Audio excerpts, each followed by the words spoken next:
Siwbai, fe enw yw Helen, a fe fyddai'n siarad am y gwasanaethau cymorth i fyfyrwyr sydd ar gael yma ym Mhrifysgol Aberystwyth. Dibyn y gwasanaethau hynny yw sicrhau eich bod chi'n cael yr holl gefnogaeth sydd angen arnoch chi i wneud y gorau eich potensial academaidd ac i lwyddo yn y brifysgol. Bydd yr rhan fwyaf ohonoch chi'n hwylio drwy'ch amser yn y brifysgol heb unrhyw broblemau mawr. Ond bob hyn a hyn, mae angen tipyn bach o help ychwanegol ar bawb mwyn dod i ben a helyntio'n bywyd. Ac yma yn y brifysgol mae gwahanol ffyrdd o ddarparu cymorth i'ch helpu chi drwy unrhyw droion anodd. Un ffynhonnell bwysig o gymorth yw'ch tiwtor personol. Pan ddechreuwch ar eich astudiaethau, fe gewch wybod pwy yw'ch tiwtor personol chi. Dyma'r bobl i droi atyn nhw'n gyntaf os oes gennych chi unrhyw ymoliadau yn academaidd neu'n bersonol. Mae'n ddigon cyffredin meddwl sut y byddwch chi'n dod i nabod pobl eraill hefyd, neu y fyddwch chi'n gwneud ffrindiau newydd.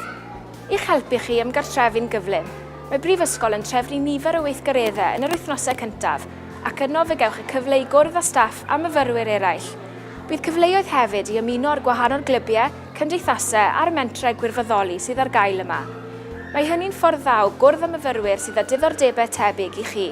Gan eich bod chi yma i astudio, mae Brifysgol yn darparu ystod y gymorth i'ch cefnogi chi a'ch gwaith academaidd, o gyngor cyffredinol ar ysgrifennu academaidd neu sut i adolygu i gyngor ar ddefnyddio'r llyfrgelloedd.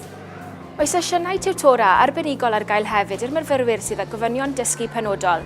Os oes gennych chi ofynion dysgu penodol, neu efallai gyflwr iechyd hirsefydlog, gall y Brifysgol hefyd drefnu sesiynau cymorth unigol, trefniadau unigol ar gyfer aroliadau, neu lety penodol hyd yn oed i rai myfyrwyr. Dim ond i chi gysylltiaethu mewn cynghorwyr hygyrchedd ac fe fyddan nhw'n trafod eich anghenion â chi.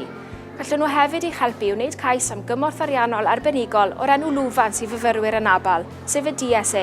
Weithiau mae myfyrwyr yn poeni am sut byddan nhw'n trefnu eu harian, yn enwedig os nad ydyn nhw wedi arfer â thrin eu harian eu hun cyn dod i'r brifysgol. Os ydych chi'n poeni am hynny, mae gennym ni gynghorwyr sy'n gallu eich rhoi chi ar ben y ffordd. Weithiau bydd help ar gael hefyd o'n cronfa galedu, enghraifft os na allwch gael eich arian yn syth, neu os bydd problem ariannol yn ysgwyl yn codi.